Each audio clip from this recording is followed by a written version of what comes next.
Arrancamos. Gustavo Adriancén, ¿hubo o no marchas y contramarchas? ¿O finalmente te parece que la aclaración del juez Richard Concepción Carhuancho respecto de que él tomó una decisión ante el pedido del abogado César Nakazaki y envió unos correos electrónicos a las 10:30 de la mañana, pues, digamos, de alguna manera desbarata esta crítica que se le estaba haciendo, que incluso llegó también una crítica del propio presidente del Poder Judicial, Duberly Rodríguez? Cristian, en mi opinión, sí hubieron marchas y contramarchas, sí hubo vaivén legal, y como yo le dije, un corsi ricorsi. ¿Cómo es eso? Te digo, mira, Cristian, creo que lejos de aclarar nos ha permitido ahondar en mayores razones para la crítica. Es cierto, parcialmente, que su decisión no la ha variado. Esto en relación únicamente a la incautación de la propiedad en cuestión. Pero lo que es indudable es que sí varió su posición respecto de la desposesión del inmueble, es decir, de la desocupación del inmueble. Porque en primer lugar él ordenó la incautación con desposesión y se les dio un plazo hasta las 10 de la noche para que desocuparan el inmueble. Y durante todo el día, Cristian, radio, televisión y redes sociales, pudimos ver cómo sacaban la silla, la mesa, la refrigeradora, mira, todos los enseres de la casa.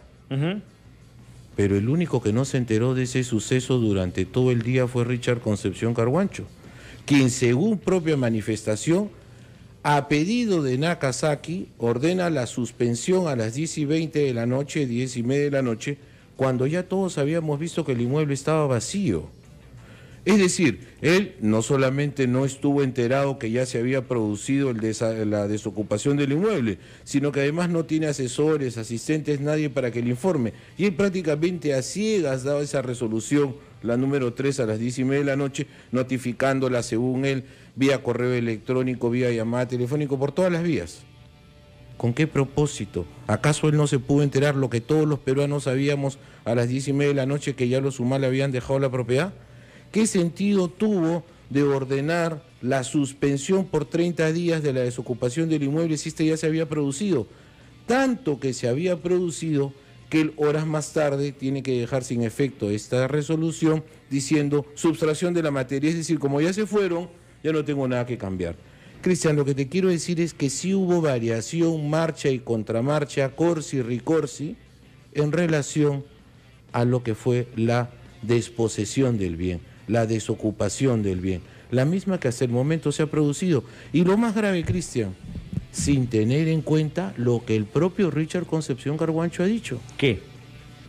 Que se trataba de un hogar familiar, el interés del niño. Oiga, señor, ¿usted cuando tomó la decisión inicial no sabía acaso que los Humala vivían en esa casa? Ok.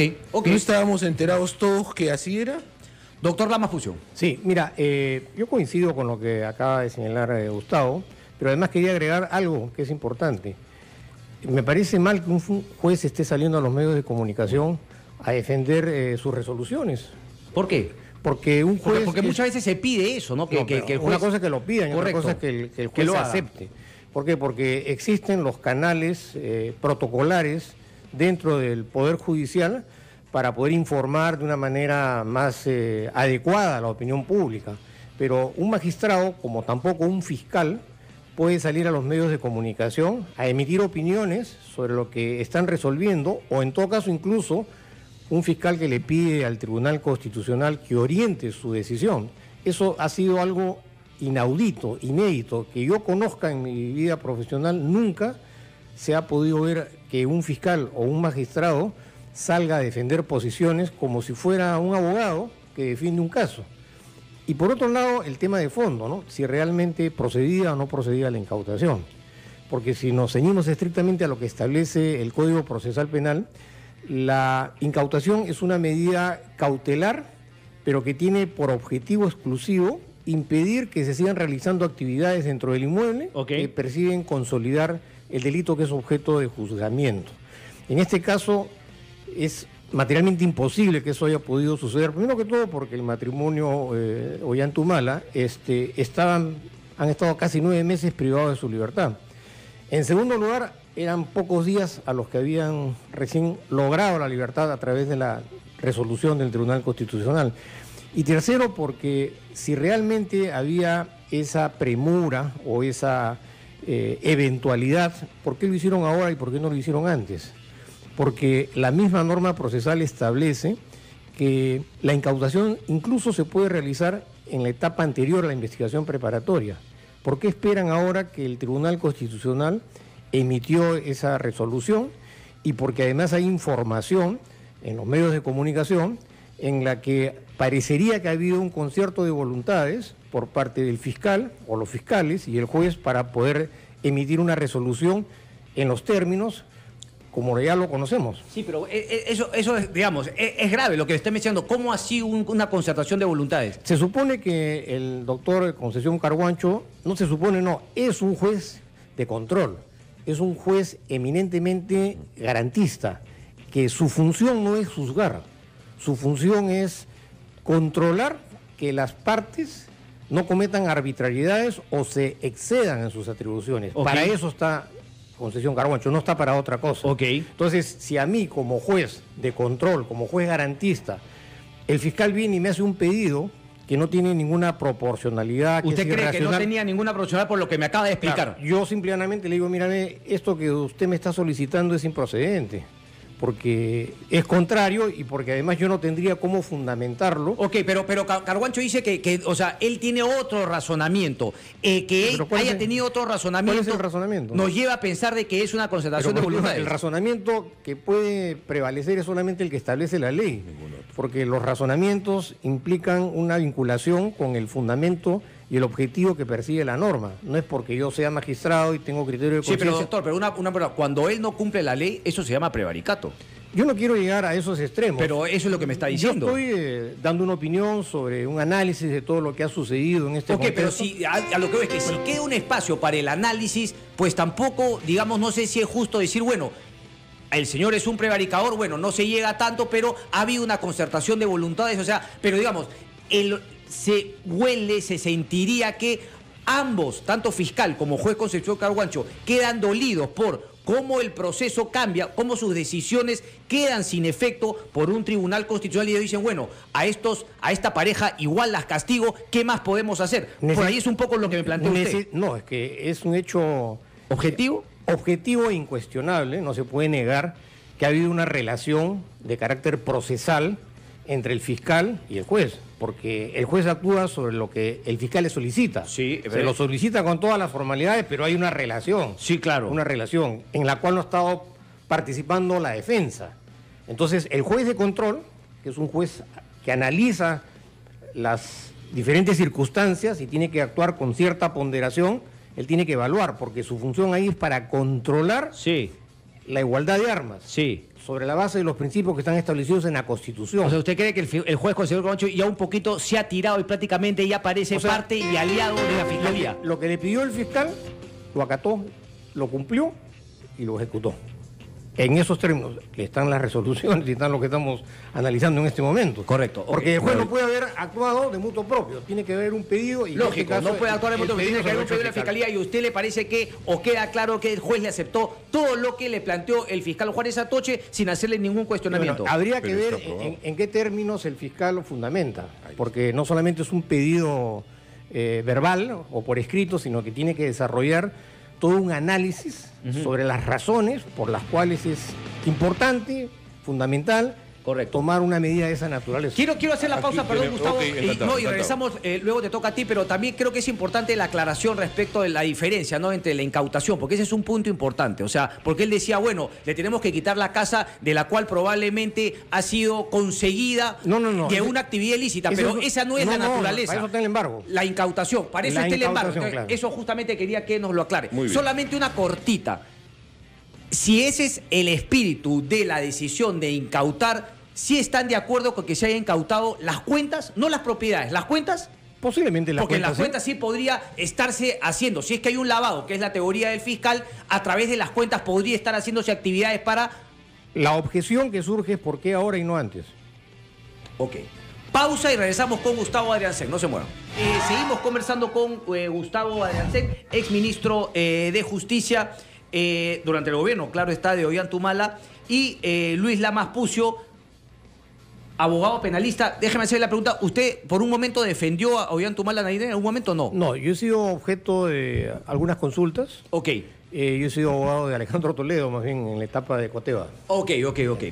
Gustavo, a ver, el planteamiento, esto no, finalmente, ¿por qué ha sido un despropósito, más allá de que parece un concierto no de voluntades entre Fiscalía y juez, ¿por qué un despropósito haber planteado este tema? Y después vamos a hablar también de la pertinencia, del tiempo, por qué no todo se hizo anteriormente. Pero, ¿qué es la incautación? A diferencia del embargo que ya se había aplicado sobre las propiedades de Ollantumala, sobre todo sobre la casa familiar. Perfecto, Cristian, mira. En primer lugar, recordemos que a pedido de la Procuraduría es que se dispone y se acepta el embargo sobre ese inmueble y se inscribe en los registros públicos con inhibición. Es decir, ya no podían disponer más de ese inmueble. Ese inmueble prácticamente había desaparecido del mercado, nadie lo podía tocar. Posteriormente, y aquí quienes están poniéndose de perfil en todo este asunto son Juárez Atoche y el coordinador Vela, porque ellos son los que le solicitan a Concepción Carguancho la incautación. Y hasta el momento no escuchamos de ellos que den buenas razones que puedan fundamentar este pedido. Y luego Concepción Carguancho lo admite. Cortita. La incautación. Gustavo, dame un segundito. Doctor, usted dijo que mal que salgan, ¿cuál debería ser el modo normal? ¿Conferencia de prensa del Poder Judicial con el juez Carguancho o conferencia de prensa de los fiscales para que esté toda la prensa y no dársela a algún medio en particular en una entrevista como fue ayer el caso del juez Concepción Carguancho? Yo lo que creo es que como línea general los fiscales y los jueces deberían de abstenerse de salir a los medios de comunicación a defender posiciones. Creo que existen los canales para poder informar a la opinión pública. Excepcionalmente puede haber una conferencia de prensa en la que estén presentes todos los medios de comunicación para que cada uno se forme su propio criterio y quienes participan en esa conferencia puedan responder las preguntas a los efectos de poder aclarar. Correcto. Pero no convertir esto en una actitud permanente y continua en la que incluso en algunos momentos han salido a pedirle al Tribunal Constitucional que reoriente la decisión de acuerdo a los intereses. Correcto. Eso es, mira, y acá hay un hecho más grave, Cristian. Esto está desnaturalizando toda esta reforma de carácter procesal penal, que en los últimos años el Estado peruano ha hecho grandes inversiones económicas con la finalidad de poder resolver esa carga procesal que caracterizó el antiguo Código de Procedimientos Penales. Correcto. Se suponía que este nuevo código era eminentemente garantista, que defendía los principios que están en la Constitución y que los abogados y los fiscales estaban exactamente en igualdad de condiciones. Correcto. Todo eso se está desnaturalizando, se está generando un precedente terriblemente negativo que está desvirtuando estos principios en desmedro ya no solamente de este caso, sino de todos otros casos importantes. Ok, Gustavo, mira, Cristian, yo creo que, y solamente para hacer un comentario brevísimo sobre lo que estamos viendo, creo que somos testigos de un fenómeno de mediatización de la justicia y de judicialización de la política. ¿Qué quiero decir con esto? Hoy día, gran parte de la labor de los medios de comunicación está dedicado a temas judiciales que tienen incidencia muy grande en la política. Yo no digo que no tenga que ser noticia, pero siempre me he opuesto a convertir a jueces o fiscales en jugadores de la selección de fútbol. Son unas estrellas, los han llenado de flashes y de luces. Y ahí está el resultado. Ahí tenemos el resultado. Ahora, ¿qué está ocurriendo con todo esto? Está ocurriendo con que tenemos que ser testigos vía defensa propia que hacen jueces de sus resoluciones y fiscales de sus dictámenes, cuando, Cristian, en este momento no estuviésemos sentados en esta mesa si esa resolución, en opinión del foro y de toda la sociedad, fuese ajustada de derecho y correcta. ¿Por qué estamos discutiendo tanto sobre eso? Porque hay inconformidad respecto de lo resuelto. No porque defiendas o no defiendas a los Humala. Hay inconformidad porque el foro entiende que no se ajusta a derecho. Ok, y ahí volvemos al tema de la incautación, de la diferencia entre incautación y embargo. Muy bien, el embargo está previsto, Cristian, para asegurar o garantizar la eventual reparación civil. Y la incautación está prevista para evitar que los bienes objeto de incautación puedan seguir contribuyendo a la comisión del delito que se está persiguiendo. Ok. Pregunta, ¿el inmueble de Humala era un bien que estaba permitiendo que ellos a una semana de salir en libertad sigan cometiendo presuntamente lavado de activos? Eso es imposible creerlo.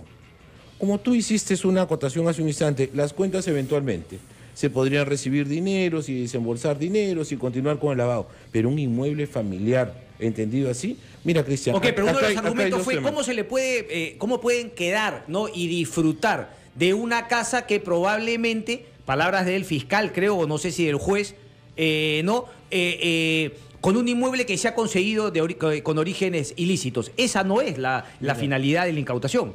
Ahora, la incautación tendría que detener la eventual empleabilidad, el eventual uso del inmueble objeto de la incautación para la comisión del delito. Es decir, a ver, te incauto la pistola porque con esa pistola vas a seguir robando, vas a seguir cometiendo crímenes. O te incauto la maquinaria con la cual haces minería ilegal en Madre de Dios. Pero lógico, un propósito de esa naturaleza. Pero que él está lavando activos, no, porque tiene un origen ilícito. Ahora, hay indicios de criminalidad. Vamos a suponer que así sea y que ese sea el razonamiento de la Fiscalía y del Poder Judicial, cosa que se tendría que demostrar. Pero dime, el otro elemento que exige la incautación como requisito fundamental para darse, peligro en la demora. Oye, ¿acaso ese inmueble iba a desaparecer? Si ese inmueble ya estaba embargado y inscrito en los registros públicos con inhibición, es decir, el inmueble ya no tenía cómo desaparecer. El segundo requisito, que es el peligro en la demora, es decir, si no actúo oportunamente, luego ya va a ser irreversible mi decisión, el peligro en la demora estaba francamente cubierto con el embargo. Entonces, el segundo requisito que exige la incautación se le cae a Concepción Carguancho. Y naturalmente a la Fiscalía, que entiendo yo, hizo el pedido en esos términos, ¿no? Y por eso volver sobre lo mismo, para hablar en términos un poquito más coloquiales, a Concepción Carguancho le ha caído toda la quincha, pero la Fiscalía, que es el origen de todo esto, está de perfil. Juárez Atoche y el coordinador Vela no mencionan nada sobre los pedidos que hicieron. Correcto. Y me parece que no salir a hacer este escandalete, pero así como veo que hoy en día salen comunicados del Poder Judicial y del Ministerio Público, creo que por lo menos nos merecemos un comunicado oficial donde nos hagan saber cuáles fueron los elementos que emplearon. Doctor Lamas Pucho. Sí. Mira, tú acabas de decir algo que es importante analizarlo, ¿no? Una de las razones era porque estaban disfrutando del inmueble. Yo no creo que una persona que vive en su hogar pueda disfrutar, simplemente vive o convive con su familia. Yo podría pensar pues, que se incautó un penthouse en el balneario de Santa María, en Ancón, con jacuzzi, en la que evidentemente... Pero entonces sí es una posibilidad. No, pero es que esto tiene conexión con otro aspecto. A ver, ok. Hasta que no haya de por medio una sentencia condenatoria, no podemos hablar de que esos inmuebles fueron adquiridos con bienes producto de actividades ilícitas. Esa es una presunción, es una hipótesis. Eso va a tener que demostrarse a través de un juicio en el que realmente va a haber que cumplir con una serie de exigencias en materia de control de la acusación, en materia de fundamentación de los indicios, es decir, va a entrar a tallar una serie de aspectos que van a tener que ser objeto de evaluación por parte de un colegiado que va a juzgar, va a valorar a las partes en igualdad de condiciones y ellos son los que van a tener que tomar la decisión. Correcto. Si efectivamente esos inmuebles se compraron con plata sucia. Ok, y recién ahí, si se adquirieron con plata sucia, se les incautaría. Ya están embargados. Ok, pero la diferencia justamente, porque claro, por ejemplo, cuando a un minero ilegal se le quita, ¿no?, la maquinaria, se le incauta, porque con eso está cometiendo el delito. Una vez que es sentenciado por ese delito, le va a cobrar también una reparación civil. Sí, está bien. Esa maquinaria incautada no va a ir contra la reparación civil. Porque una gente decía, bueno, pero los casos son fuertes, ¿no? Aquí seguramente va a tener que pagar una reparación civil. La casa no va a ir contra la reparación civil si es que ha sido incautada. Bueno, eso tendrá que evaluarse en su momento. Lo que te quiero decir es que el Estado, desde el momento que embarga, ya imposibilita que ese bien pueda ser transferido. Se cuida de poder cobrar algo. Okay. Ya se aseguró. ¿No? Ahora, dependerá de lo que suceda más adelante, porque para eso existe el juicio. Tendrá que demostrarse que ese dinero es sucio. Okay. Y con lo cual creo yo que se va a entrar a la etapa más difícil para ambas partes, tanto para la Fiscalía como de la para los acusación. A eso investigadores. vamos a entrar también porque todavía hay algunas cuestiones que están frenando desde el punto de vista de la Fiscalía o dilatando de parte de la defensa de Ollantumala justamente pasar al tema de la acusación fiscal. Pero solamente para irnos a la pausa, usted decía, doctor, ¿cree usted que hubiese sido correcto plantear estas medidas antes incluso de la prisión preventiva, o la incautación tampoco hubiese tenido sentido? Yo creo que si... La incautación de los inmuebles, de las cuentas, sí. Si existían evidencias, ¿no?, de que en esos inmuebles había actividades que tenían por objetivo consolidar el delito que es objeto de investigación, por supuesto que se tiene que incautar. Si estamos frente a una organización criminal que está, digamos, amasando drogas, está procesando drogas en un inmueble, ¿cómo no le voy a incautar el inmueble? Pero en este caso se trata de un inmueble que tiene un sentido eminentemente familiar, en las condiciones que ya lo hemos mencionado. Las otras casas, las de Rocío Calderón, las casas de la madre.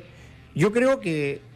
por propiedades, porque la madre sigue viviendo en su casa. La casa familiar no se la han quitado a la madre. La pregunta es por qué se hizo ahora y por qué no se hizo antes, si las razones son las mismas. ¿Y eso qué dice para usted, sumado al argumento del concierto de voluntades entre Fiscalía y juez? Si analizamos en su totalidad todos estos hechos, nos pone en tela de juicio la imparcialidad con la que se está actuando y que no se está respetando los derechos que están establecidos en el proceso. Eso es lo que realmente es objeto de crítica, ¿no?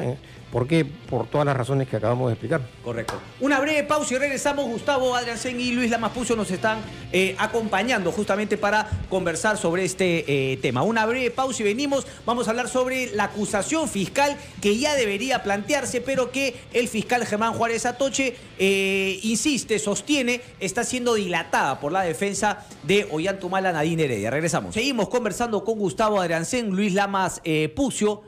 A ver, conversamos respecto del tema, ¿no? La nota que les mostraba. ¿Hay o no un intento de dilatación de la defensa al querer justamente abarcar, digamos, todas estas declaraciones de muchas personas más de la División de Operaciones Estructuradas de la empresa Odebrecht en el Brasil? Gustavo. Pero es que evidentemente que no. O sea, yo no entiendo cómo el fiscal puede decir, yo no acuso porque la defensa técnica está articulando una serie de mecanismos. Oye, la defensa técnica está haciendo su trabajo, tú tienes que hacer el tuyo. ¿Acaso porque yo pido nuevas declaraciones, porque han surgido nuevos hechos y estoy en todo mi derecho de hacerlo para que resulte más efectiva mi defensa, no voy a articular aquello que procesalmente me está permitido? Yo como abogado tengo el deber de hacerlo y me parece razonable que así lo estén solicitando, pero esto no es óbice para que el fiscal quiera ampararse en esta presunta dilación para justificar lo que ha venido resultando evidente, su incapacidad para formular una acusación, y no formulan acusación, Cristian, porque no tienen caso hasta el momento. No hay caso, por eso no hay acusación. ¿Por qué? ¿A qué se refiere con que no hay caso? No hay caso porque evidentemente, Cristian, nos las ofrecieron a fines del año pasado. Okay. Ya estamos en mayo y hasta ahora no hay acusación. No solamente eso, si yo tuviera real convicción de que estoy por buen camino y que ya tengo elementos suficientes, hace rato hubiese acusado. Mira, Cristian, en este caso se han aplicado dos medidas extremas, dos medidas severísimas contra la libertad. En primer lugar, la prisión preventiva y en segundo lugar, la incautación de los inmuebles que hemos visto. No hay nada más severo como medidas cautelares que esas que se han dictado. Lo que sigue ya es la cárcel, y solamente es cuando estás condenado. Okay. Oye, Cristian, ¿cómo es posible que se sigan articulando medidas cautelares? Para eso sí tiene tiempo, pero no tiene tiempo para terminar de estudiar y formular una acusación. Y ahora resulta de que no puede acusar porque la defensa técnica está haciendo su trabajo. ¿Se podría acusar y finalmente eso correr en paralelo o no? No. Él, si ya tiene... A ver, vamos a separarlo. Si él ya tiene suficientes argumentos en este mismo momento, sí, debería presentar su acusación y punto. Ahora, la defensa técnica... ¿Pero en qué cambia que justamente la defensa esté pidiendo ampliar también esas declaraciones? ¿En qué cambia? Perfecto. La defensa, reitero, está haciendo su trabajo. Y ahora te digo más. Si han surgido nuevos hechos, como la declaración de Miglacio, por ejemplo, que sí, hay que traducirla y etcétera, sí, que hay que trabajarla y elaborarla, pues en este caso yo también tengo derecho a seguir solicitando de que se presenten nuevas pruebas. Acá hay un problema de control de plazos, Cristian. Yo tengo un plazo para acusar.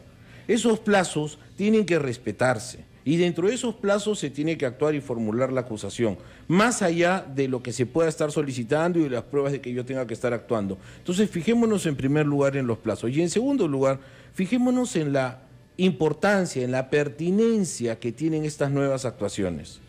Pregunta, ¿era necesario, por ejemplo, la incautación teniendo el bien ya embarcado? ¿Por qué dedicó su tiempo el fiscal hacer esta medida cautelar, en mi opinión, absolutamente injustificada e innecesaria dentro del proceso, si ya tenía la casa embargada? ¿Esos esfuerzos no los pudo emplear acaso para formular la acusación? Y ahora la pregunta, con lo que se conoce en prensa respecto de la información, declaración de Marcelo Odres, declaración de Jorge Barata, la declaración de Migliaccio, no, el tema si es que van a ser utilizados o no, el tema de la agenda, digamos, ¿hay elementos para Gustavo Adriancén de presentar una acusación fiscal? Yo considero que no los hay, porque hasta ahora, si hubiese sido así, hubiera acusado. Sí, pero usted me está diciendo, me está dando una respuesta en base a la ineficacia, ineficiencia y hasta quizá negligencia del Ministerio Público. En efecto. Yo le estoy preguntando por lo que se conoce, por lo que hay. Si usted fuese fiscal, me imagino que hubiese hecho un mejor trabajo que el señor Juárez Atochi y Rafael Vela. No lo ¿Usted dudo. presentaría acusación? No, porque con eso que tú has mencionado no tengo razón para acusar. No hay. Es el problema que tienen ellos. ¿No le parece que finalmente hay No. indicios razonables Por para ir a eso, acusación fiscal? Esa es la única razón que yo encuentro por la que no acusan. Porque si todo eso que tú has mencionado, la agenda, las declaraciones, fuesen suficientes, yo hubiera formulado acusación. La misma pregunta para usted, doctor. Mira, primero que todo llama la atención que en un medio de comunicación salga información que es parte del proceso. Alguien tiene que habérsele dado al medio de comunicación esta información. En segundo lugar, otro aspecto que me llama también poderosamente la atención es por qué se investiga a unos y por qué no se investiga a otros. Y en ese contexto, la declaración de Migliaccio tiene un peso estratégico, porque Migliaccio ha disparado pues, con metralleta contra varias personas y no es igual que se conozca ahora lo que ha dicho Migliaccio que se hubiera conocido hace un año atrás. Entonces, ante la irrupción de una nueva declaración que le da un giro totalmente distinto, hay que evaluarlo en el sentido de que esas otras personas no son objeto de investigación y la defensa tiene todo el derecho a responder frente a las declaraciones que está